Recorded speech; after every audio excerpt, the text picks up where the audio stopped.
Hi folks, this is John from Sharp Mountain Games, and today we're going to be reviewing Basic Fantasy Role-Playing Game.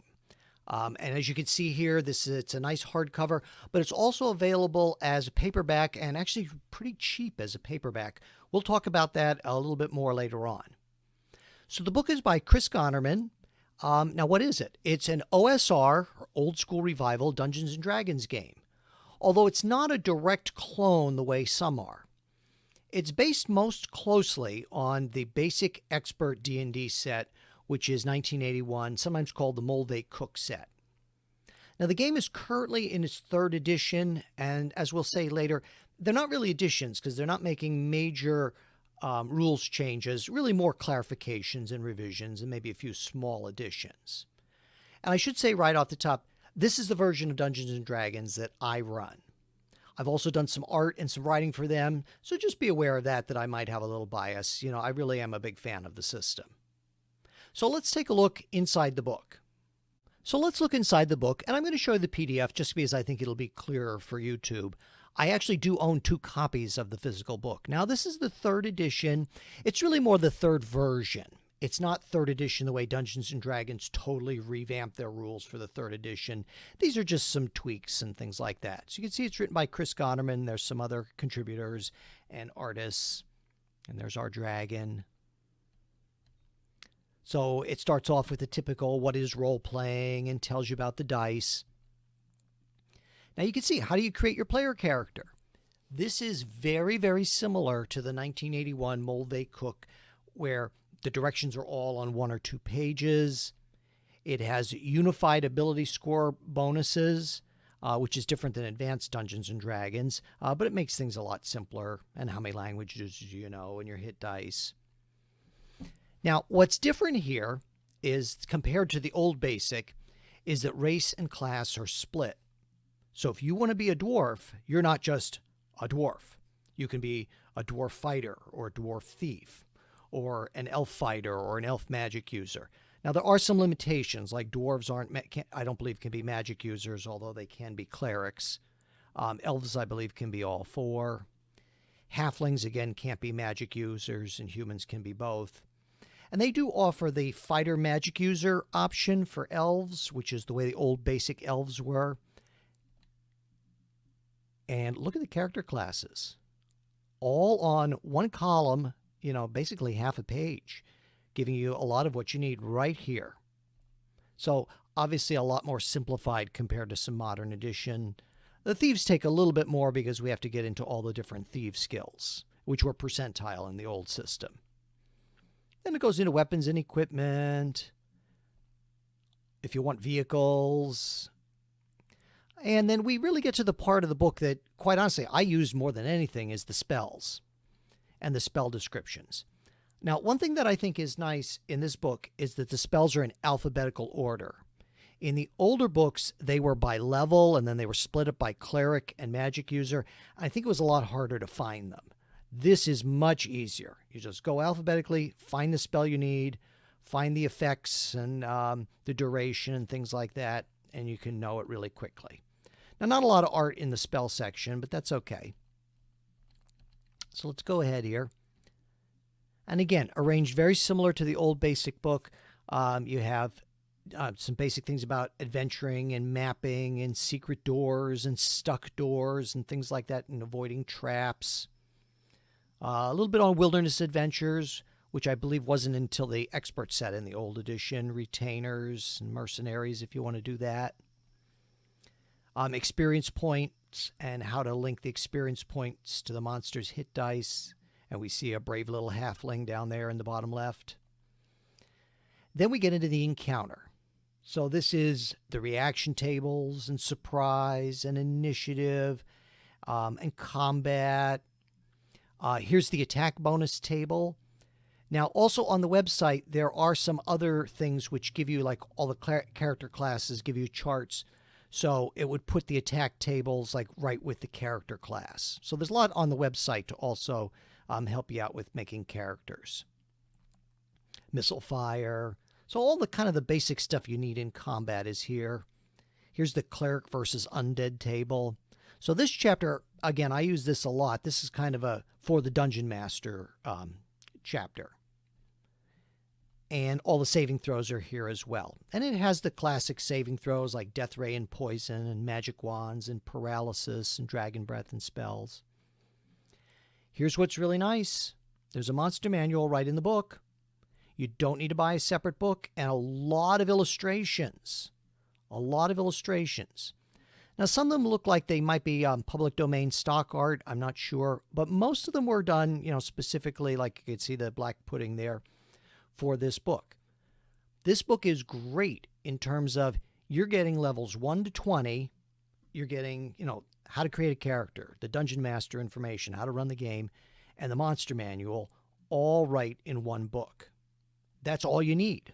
Now, there's certainly other books and things you can use, but I'm a big fan of one-book systems. I just think they're great. So we've got a lot of monsters here, and just in the interest of time, I got to flip through your gargoyles and your ghouls and your various giants and dragons, goblins, golems, and all that. So let's flip a little bit ahead because, you'll see how many are in here. And where's the vampire? That one looks like Christopher Lee. That's one of my favorites. And then we get into, we got to give them some rewards. You got to give your players some rewards if they survive. So they need treasure and treasure types, magic items, and then a bunch of descriptions and explanations of the magic items. And a lot of them are linked to, they do something very similar as to what the different spells would do, like the rings or the different things for the magic wands. So that's all here. Wandering monsters. What kind of wandering monsters might you find in a dungeon or a different wilderness? And it has them linked by, different environments like desert versus ocean and jungle, things like that, woods. What might you find in a village or a town? And what if you hit an NPC party or pirates or merchants? And then this is kind of like, when it says dealing with players, I really like that illustration there at the bottom. I think that's new for the 3rd edition. I think it's really great. And it's kind of just Dungeon Master advice. Are there hopeless characters? And how could you maybe change some things with character creation? Do you want to restrict weapons and armors in terms of magic users? And then there's some optional rules. Death and dying. How deadly do you want your game? And do you want to have a save versus death option? Or same thing, how deadly do you want your poison to be? There's also an option here for ability rolls. So if you want your characters to become better, it's almost kind of like a saving throw where the number goes down with the levels. So it's sort of a difficulty rating. And then as they adventure more and more, they get better and better. Another option is to roll under your ability score. That's kind of another old school way to do that. I don't know if that's rules as written for the book here, but that's another option. But Chris gives you the option here to roll under this target number. Some options for thief abilities, if you want to leave a little bit of wiggle room so your thieves can, maybe your thief doesn't want to be as good at climbing but wants to be better at picking pockets. There's some options where you can adjust the points there. Do they want to do magical research? Which would probably be when they're a little higher level, but the rules are here. Cursed items. And kind of an idea about, how would you create a basic dungeon adventure? And how would you stock it? And what kind of traps might you use? Yeah, this is a nice thing here. It gives you some standard traps and, what their effects might be. How would you design a wilderness adventure? I went too fast.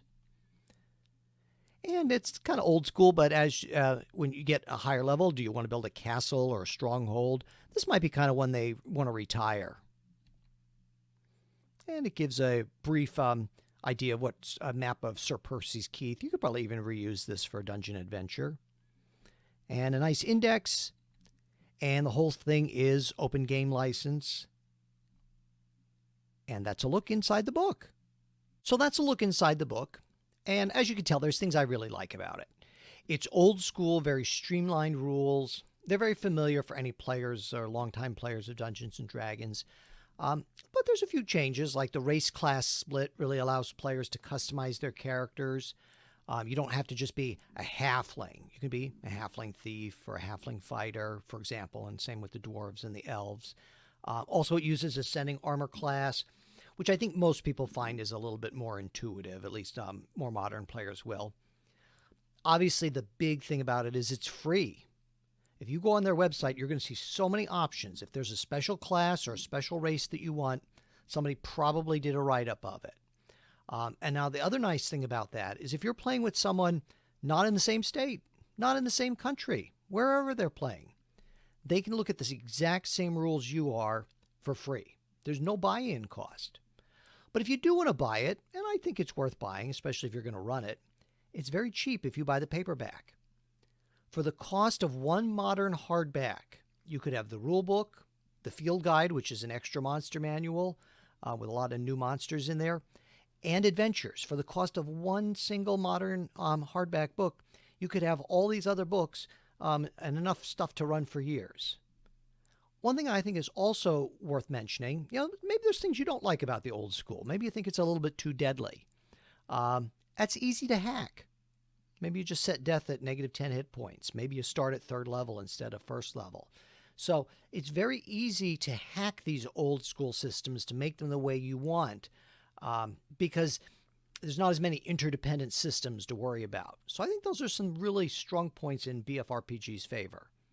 So where can you get it? Amazon, Lulu, Drive-Thru. Go to their website. They have a really nice community there on the forums if you decide you want to join the forums. It doesn't cost anything. You have nothing to lose. Go give it a look. Now, if you'd like to support the channel, you could take a look at and maybe even purchase products of Sharp Mountain Games at Amazon, Lulu, Drive-Thru, Roll20 Marketplace. All the links are below. But please, please don't spend any money if you don't have it. I don't want people to do that. But if you do and you want to support the channel, that's great. If you know anyone who would enjoy the channel, please share it with them. And if you want to like or you haven't subscribed yet, that would be great. Thanks for watching. I appreciate every viewer, and we'll see you next time.